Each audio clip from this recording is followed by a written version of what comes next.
Dios les bendiga en esta preciosa mañana. Es un honor y un privilegio poder ser el profesor de la clase de Hechos de los Apóstoles. Les habla el pastor Moisés Bindel, licenciado en Teología y Educación Cristiana, graduado de nuestra universidad UTG. Bien, la clase de los Hechos de los Apóstoles es una clase de mucha bendición. Es algo impresionante el libro de los Hechos.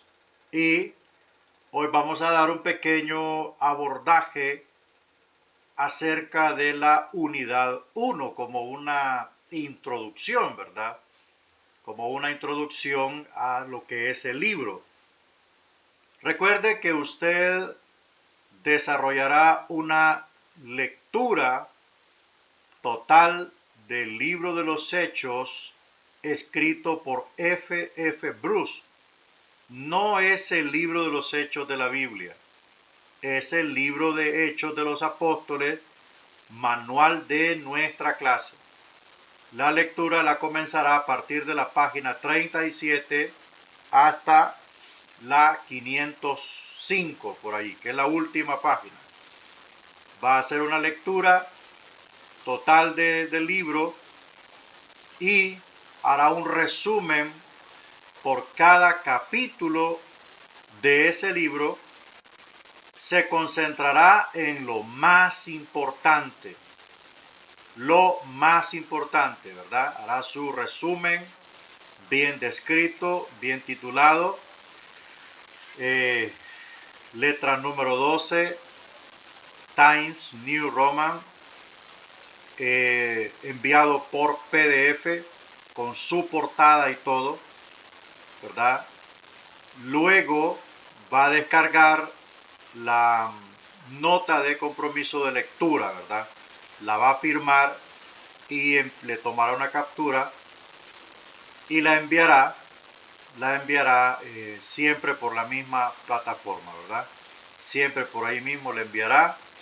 Así es que ahí está la tarea. Luego hay un foro donde tiene que participar, cuál es la importancia del libro de los Hechos para nuestro tiempo y qué es lo que puede aportar ese grandioso libro a nuestro contexto diario, ¿verdad? Entonces, esa es parte de la evaluación de la clase de Hechos de los Apóstoles. Bien, para que podamos continuar, bien, hay que agregar algo. Usted hará una exposición de un tópico o tema, ¿verdad?, que le llame la atención, que le impacte de toda la lectura. Lo va a subir a YouTube si tiene una cuenta en YouTube o en cualquier plataforma, con tal de que usted copie el enlace y lo adjunte, amén, lo adjunte en una portada y ahí lo puede subir por la plataforma. Eso tiene un puntaje y obviamente está descrito, ¿verdad? Todo está descrito en la plataforma de la clase. Ahí está la puntuación correspondiente a todas las asignaciones. Así es que, mis amados hermanos, así está el curso de Hechos de los Apóstoles. Vamos a orar para que podamos comenzar con este abordaje. Padre, te adoramos en esta mañana, te bendecimos y exaltamos el nombre que es sobre todo nombre. Rogamos en el nombre de Cristo Jesús tu dirección, tu iluminación y tu inspiración. Padre, bendigo la vida de todos nuestros estudiantes que están inscritos en esta grandiosa clase. Bendigo sus vidas, trabajos, ministerios, familias, sus compromisos estudiantiles con la universidad. Ilumina sus mentes, provee económicamente en el nombre de Jesús. Amén y amén. Bueno, nos toca unidad 1, Hechos en el Nuevo Testamento.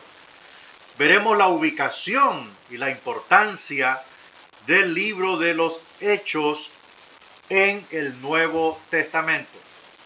Los Hechos de los Apóstoles es el nombre que se le da desde el siglo II después de Cristo al segundo tomo de una historia de los orígenes cristianos, compuesta por un cristiano del siglo I y dedicada a un cierto Teófilo. Bueno, recuerde que el escritor del libro de los Hechos se llama Lucas, el médico amado, compañero fiel de Pablo.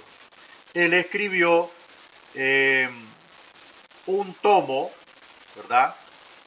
O dos tomos que comprendían un solo libro, o dos libros, como usted lo quiera mencionar. Al caso que Lucas escribió el Evangelio según Lucas y escribió en los Hechos de los Apóstoles.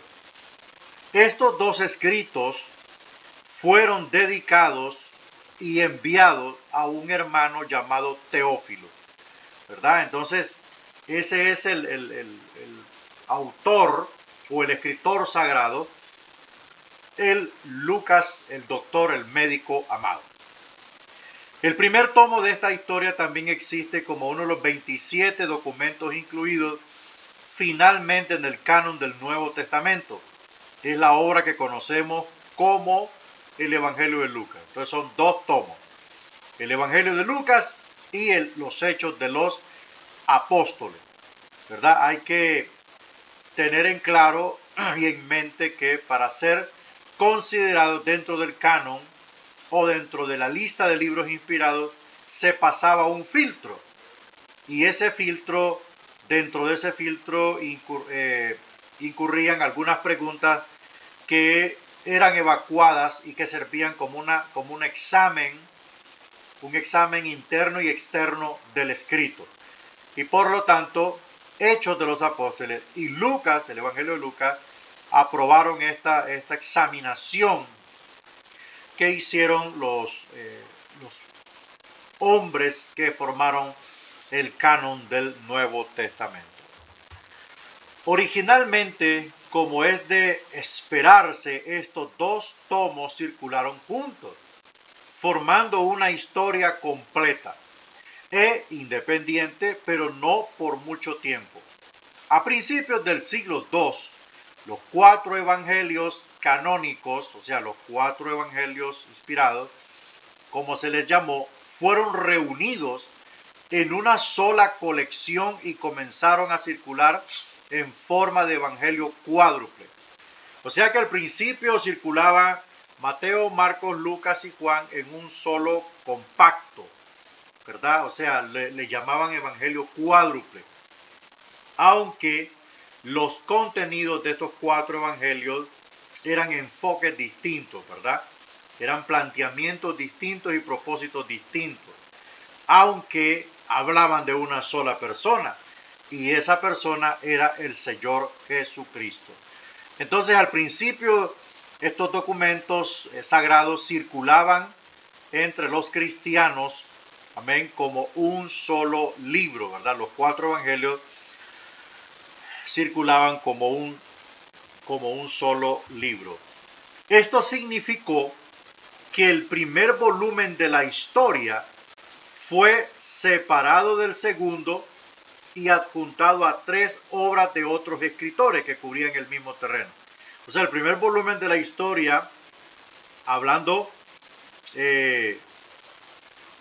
por decir así, ¿verdad? Hechos fue separado del Evangelio de Lucas, y Lucas fue unido a los otros 3 evangelios para formar un evangelio cuádruple. Estos 4 hablaban de la obra y persona de Cristo. Aproximadamente, dice ahí, que relataban la historia de Jesús, ahí está, finalizando con el testimonio de su resurrección. O sea, Hechos fue separado de Lucas y Lucas fue añadido a los 3 escritos que hablaban de la persona, obra y resurrección de Cristo, ¿verdad? Para colocarlos dentro de un solo combo, como el Evangelio cuádruple. Por lo tanto, el segundo volumen quedó librado a su propia suerte, o sea, el libro de Hechos, pero a una suerte importante e influyente según el resultado. Alrededor de la misma época en que se reunieron los 4 evangelios para formar un solo conjunto, también estaba formándose otra colección de documentos cristianos. O sea, cuando estaban circulando los 4 evangelios, también se estaba formando otro grupo de escritos cristianos. Este era el conjunto de cartas de Pablo. Estas 2 colecciones que se llamaban el Evangelio, que incluía Mateo, Marcos y Lucas, y Juan, por supuesto, y el Apóstol, que eran los escritos de Pablo, ¿verdad? Dice que como se les llamó, constituyen la mayor parte de nuestro Nuevo Testamento. Pero bueno, estaban los 4 evangelios y estaban los escritos de Pablo. 2 bloques de fuentes escriturales, inspiradas, autoritarias, que circulaban para que el pueblo de Dios sustentase su fe. Pero mire lo que sucede aquí. Pero hubiera habido un vacío entre las 2 colecciones si no habría estado el segundo tomo de la historia, de los orígenes cristianos, el volumen al cual de aquí en más haremos referencia simplemente como Hechos. Este desempeñó un papel indispensable al relacionar las 2 colecciones entre sí. En cuanto a la colección del Evangelio, Hechos conforma su continuación natural, ya que fue desde el principio la continuación apropiada de uno de los 4 documentos. El tercer evangelio de esta colección era Lucas. Entonces, como podemos ver, y obviamente aparece esta nota en la introducción de la clase, en la plataforma virtual, que Hechos es un puente entre los evangelios y los escritos del apóstol Pablo. Es el puente correcto. ¿Por qué? Porque cuando Jesús asciende a los cielos, deja instrucciones. Y la gran instrucción que deja es que los discípulos debían quedarse en Jerusalén a esperar la promesa del Padre, o sea, la venida del Espíritu Santo.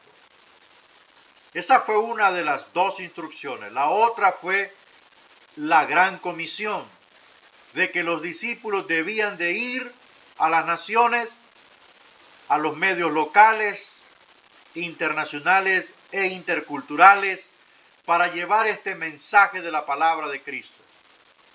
Para hacer la gran comisión y ejecutarla, debían quedarse en Jerusalén. Entonces, en el libro de los Hechos encontramos nosotros que la introducción o el inicio de este libro es precisamente con las palabras de Cristo. Y así podemos ver que el Señor Jesús se fue, pero a los días envió al Espíritu Santo y llenó de poder, de unción a todos los discípulos que estaban en el aposento alto junto con los apóstoles. Entonces podemos ver ahí que a raíz de esa llenura, los discípulos se empezaron a levantar y a predicar la palabra de Dios con poder. Los discípulos comenzaron a hacer milagros, comenzaron a hacer obras extraordinarias. Entonces, todo esto que vemos en el libro de los Hechos, podemos encontrar que a partir de el capítulo 10, 11 en adelante vemos la historia de Pablo, salvo el capítulo 15 que narra el concilio de Jerusalén para tratar el caso de los gentiles. Pero de ahí vemos la historia de Pablo, amén, todas las iglesias que fundó, sus viajes misioneros. Entonces sacamos la conclusión de que el libro de los Hechos es el puente perfecto, es la base perfecta para discernir las cartas del apóstol Pablo, todo lo que él hizo en sus viajes misioneros, la importancia de la ética paulina, la importancia de la teología paulina en el Nuevo Testamento. Hechos hace un pequeño enfoque en el ministerio del apóstol Pedro, que es enviado a la circuncisión, pero hace su mayor enfoque sobre el apóstol Pablo, que es enviado a la incircuncisión, o sea, a los gentiles. En síntesis de todo esto, Hechos de los Apóstoles demuestra la obra continua de Jesucristo a través de la iglesia. Amén. A través de la iglesia. Es un maravilloso libro que podemos nosotros estudiar con mucha amplitud, con mucho regocijo, porque su contenido es una maravilla. De todos los libros del Nuevo Testamento, Hechos de los Apóstoles es lo máximo en cuanto a lectura cristiana. En cuanto a la colección paulina, Hechos provee un trasfondo narrativo sobre el cual se entienden más fácilmente varias de las cartas que la conforman. Además, y de mayor importancia, todavía a los ojos de algunos cristianos de la última mitad del siglo II.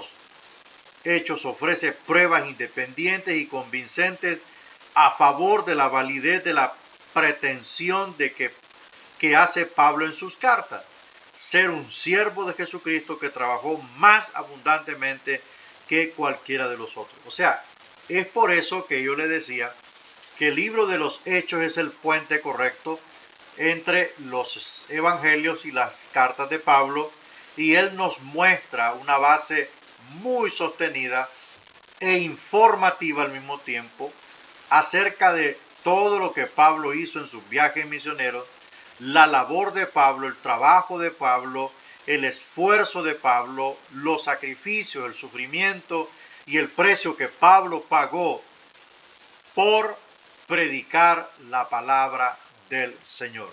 Hechos nos muestra todas esas pruebas.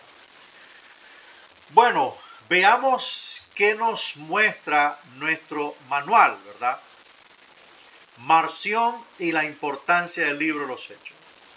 La importancia de Hechos se subrayó más aún a mediados del siglo II, como resultado de la disputa que provocó Marción con sus enseñanzas. Marción era hijo del obispo de Sinope.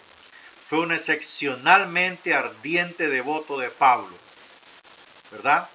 Sin embargo, no lo comprendió. O sea, él no comprendió completamente a Pablo. Alrededor del año 144 después de Cristo, promulgó en Roma lo que a su juicio constituía el verdadero canon de la Escritura divina para la nueva era inaugurada por Cristo. Dice, Cristo, según la doctrina de Marción, fue el revelador de una religión enteramente nueva. Eso es lo que dice Marción. Completamente independiente de todo lo que hubiera precedido a su venida, tal como la fe de Israel documentada en nuestro Antiguo Testamento. Esas son palabras de Marción. Mire lo que dice acá. Dios el Padre, de quien dio testimonio Cristo, no había sido conocido nunca antes en la tierra. Era un ser superior al Dios de Israel. O sea, Marción está planteando dos dioses. Dice, quien creó el mundo material, o sea, el Dios de Israel creó el mundo material y habló por medio de los profetas. Posición dualista que postulaba la existencia de dos dioses, el bueno y amable Dios, entre paréntesis, Cristo. Para Marción, Cristo era un Dios, y el demiurgo, Jehová de los judíos, posición gnóstica. Entonces, para Marción, obviamente esta es una herejía, habían dos dioses, ¿verdad? Uno bueno y el otro implacable, que fue el del Antiguo Testamento. Bueno, en otras palabras, Marción es considerado como el primer hereje de la iglesia. Hay que tener mucho cuidado con los pensamientos, los idealismos, las ideologías, las doctrinas que circulan actualmente en nuestro contexto. Hay que ser muy cuidadosos. El apóstol Pablo recomienda examinarlo todo con la escritura, oírlo todo y retener lo bueno. O sea que hay que ser en ese aspecto como los judíos de Berea, que recibieron el evangelio, pero que no decían amén a todo, sino que ellos agarraban las escrituras para comparar si la predicación de Pablo era sostenida en la escritura. Pablo, según Marción, fue el único apóstol que conservó fielmente la nueva religión de Cristo en su pureza, sin contaminación de influencias judías. El Antiguo Testamento no podía ocupar lugar alguno en el canon cristiano. Bueno, aquí hay algo importante que resaltar. Muchos de los escritores y pensadores del siglo II en adelante, siglo III, siglo IV, muchos de ellos que eran gentiles o occidentales, estos escritores eran, ¿cómo le digo? Eran anti-teología judía del Antiguo Testamento. Muchos de ellos eran antijudíos. No querían a los judíos porque ellos alegaban de que los israelitas crucificaron a Cristo, lo rechazaron y lo despreciaron. Y por último lo mataron.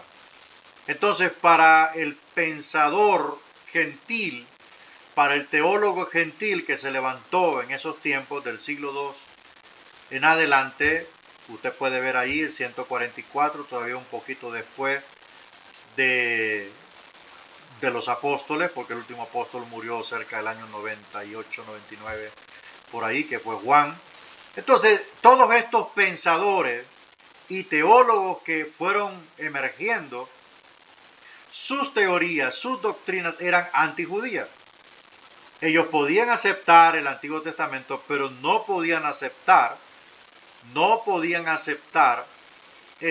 algunas doctrinas que se mencionan en el Antiguo Testamento. Es más, algunos eran tan radicales como Marción que no daba espacio para el Antiguo Testamento en el canon cristiano.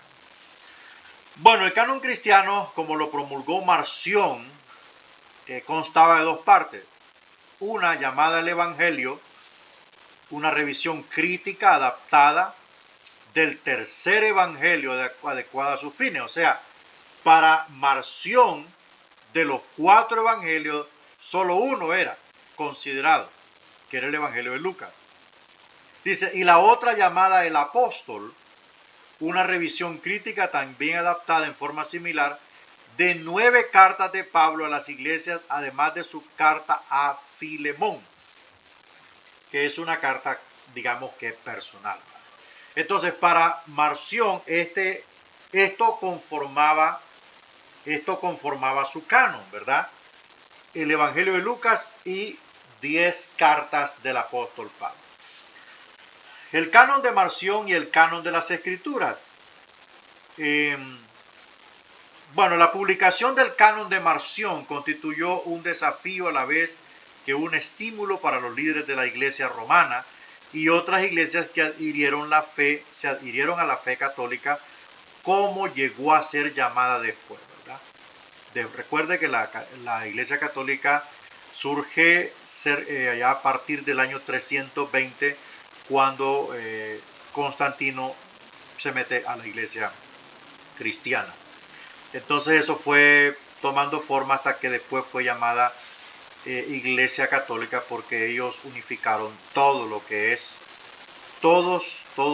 iglesia. O sea, en cualquier parte del mundo fue unificada en una sola iglesia y por eso se llamó católica, que significa universal.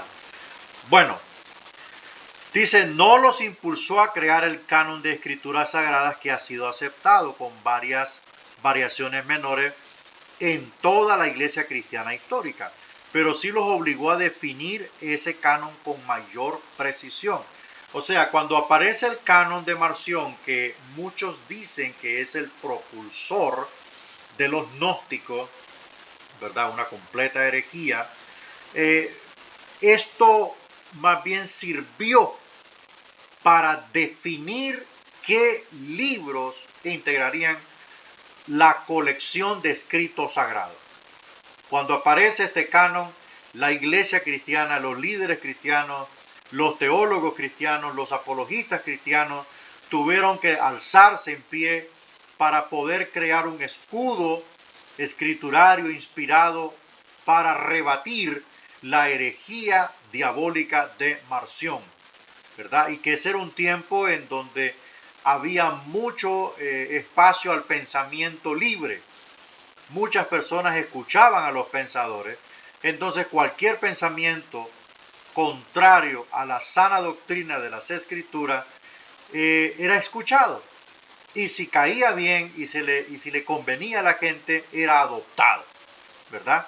Entonces, mis hermanos, así fue como este surgimiento o publicación del canon de Marción ayudó a definir con claridad la lista de libros inspirados. Para ello, los escritos de la nueva era no invalidaban al canon del Antiguo Testamento. Lo acompañaban como su complemento divinamente ordenado. O sea, cuando se define el canon, cuando se define este canon, se toma en cuenta que el contenido escritural del Antiguo Testamento, ¿verdad?, era importante, era divinamente inspirado. Entonces, como dice acá, todo esto era un complemento del Nuevo Testamento. Para ellos el Evangelio no incluía un solo documento, sino 4. Y esos 4 incluían el texto completo de aquel que Marción había publicado en forma mutilada. O sea, los teólogos, o los, como les dicen en otros, los padres de la iglesia, estos hombres ilustrados, tomaron en cuenta que no era un evangelio cuádruple, sino que eran 4 evangelios. Eran 4 documentos evangelistas. Y esos 4 incluían el texto completo de aquel que Marción había mutilado, que había publicado en forma mutilada. ¿Cuál era el texto completo? El texto completo era Lucas y el libro de los Hechos. Para ellos el apóstol no incluía 10 cartas, sino 13 cartas paulinas. Y no solo cartas paulinas, sino también cartas de otros hombres apostólicos. Mire usted, entonces aquí este trabajo de Marción, en lugar de eclipsar la literatura cristiana, en este caso los registros sagrados e inspirados, en vez de eclipsarlos, más bien avivó el fuego de la pasión por conjuntar una colección de libros inspirados para defender la fe y al Señor. Y al unir el Evangelio y el apóstol, Hechos adquiría mayor importancia que nunca, porque no solo consolidaba las pretensiones de Pablo, sino que confirmaba la autoridad de los apóstoles originales, es decir, aquellos que Marción había repudiado como falsos profetas y corruptores de la verdad, como se la encuentra en Jesús. Se confirmó la posición de Hechos como la piedra clave en el arco del canon cristiano. Claro, al hacer un análisis de los evangelios, al hacer un análisis de las cartas paulinas y de las cartas de Pedro, las cartas de Santiago, de Judas, de Juan, ¿verdad? Al ver todas estas cartas, ellos se dieron cuenta de la importancia y el contenido del libro de los Hechos y lo colocaron entre el Evangelio de Juan y el Evangelio de Juan y la carta a los romanos, ¿verdad? Entonces, aquí es donde Hechos entra en acción, por eso nuestra unidad 1 se llama Hechos en el Nuevo Testamento. Vieron la importancia. Este aspecto significativo de Hechos se refleja en el título, Los Hechos de los Apóstoles, que se le ha dado desde aquella época hasta el presente. Bueno, algunos dicen que debió llamarse Hechos del Espíritu Santo, porque vemos la plenitud del Espíritu Santo en acción en el libro de los Hechos. No hay otro libro de la Biblia donde no se registre el derroche glorioso del poder y la presencia del Espíritu Santo en la iglesia. Pero los padres de la iglesia, los pensadores, dijeron, bueno, debe de llamarse los Hechos de los Apóstoles, porque fue a través de los apóstoles que el Espíritu Santo hizo proezas extraordinarias, ¿verdad?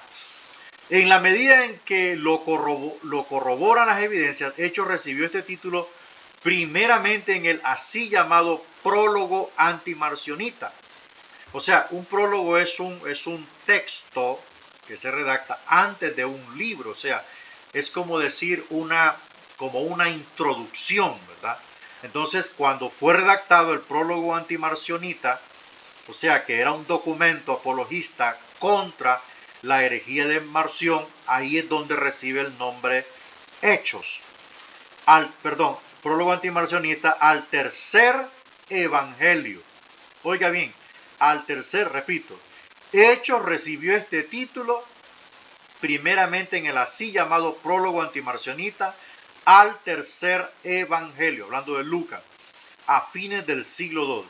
El documento más primitivo que existe, también para atribuir la paternidad literaria de la doble obra a Lucas, el médico de Antioquía.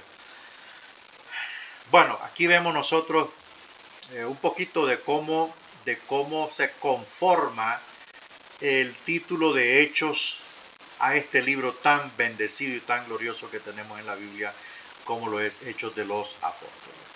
El título Los Hechos de los Apóstoles puede haber tenido por intención señalar su testimonio tocante al hecho de que Pablo no era, como lo pensaba Marción, el único apóstol fiel de Cristo. O sea, Marción dijo, bueno, Pablo es el único. ¿Por qué? Porque Pablo no se casó, Pablo se abstenía, Pablo se purificaba, Pablo era una persona intachable. Entonces la teoría de Marción era eso, que el cuerpo debía de abstenerse de todo tipo de placeres, aún de casarse y todo eso, ¿verdad? Para alcanzar la purificación. Ellos también decían que Marción sostenía que el cuerpo, la materia humana orgánica era inmunda, ¿verdad? Entonces, por eso es que lo apuntan y lo señalan a él como el propulsor del gnosticismo. Aún así da una impresión exagerada. El único apóstol, aparte de Pablo, de quien se ofrece un relato extenso es Pedro. Eso lo podemos ver en los escritos. El canon muratorio. ¿Qué nos dice el canon muratorio? Bueno, antes de continuar, el canon muratorio se llama así porque fue descubierto por Ludovico Muratori en el 1672, entre el 1672 y el 1750, ¿verdad? O sea, por eso se le llama canon muratorio. El fragmento de Muratori es una copia de la lista más antigua conocida de los libros del Nuevo Testamento. En la lista figuran los nombres de los libros que el autor consideraba admisibles, con algunos comentarios, y está escrito en latín. Los libros canónicos mencionados en esta lista son aproximadamente los mismos que se tienen hoy por canónicos neotestamentarios. O sea, es la misma lista que está en nuestra Biblia. Si el título se limitara simplemente a Hechos de los Apóstoles, entonces la referencia podría ser a Pablo y Pedro, aunque el autor, quien en general restringe el uso del término apóstol a los miembros de los 12, no se lo da a Pablo, en el sentido en que Pablo lo reclama para sí mismo. Más exagerada todavía es la forma del título dado a esta obra, en otro documento que data aproximadamente de la misma fecha. El canon muratorio, allí se le llama los hechos de todos los apóstoles. Así aparece en el canon muratorio. Aunque nada se dice de la mayoría de ellos después de la elección de Matías para tomar el lugar de Judas al final del primer capítulo. Bueno, este es algo, por decir así, la importancia del canon muratorio, conocer de que posee o poseía la misma lista de libros inspirados que está en nuestras Biblias y que sirvió como una fuente fidedigna para sostener la fe de la iglesia a través de los tiempos. Y por supuesto el canon de Marción lo que hizo fue avivar el fuego de la pasión por la recopilación o compilación de los escritos sagrados que circulaban en ese tiempo. Entonces, mis amados hermanos, concluimos con este pequeño abordaje acerca de la unidad 1. Recuerde llevar a cabo la lectura del libro y verá que ese libro lo va a bendecir. ¿Por qué lo va a bendecir? Porque ese libro contiene comentarios que amplían cada capítulo en su parte más importante. Eso va a bendecir su vida. Que Dios le bendiga y Dios le guarde.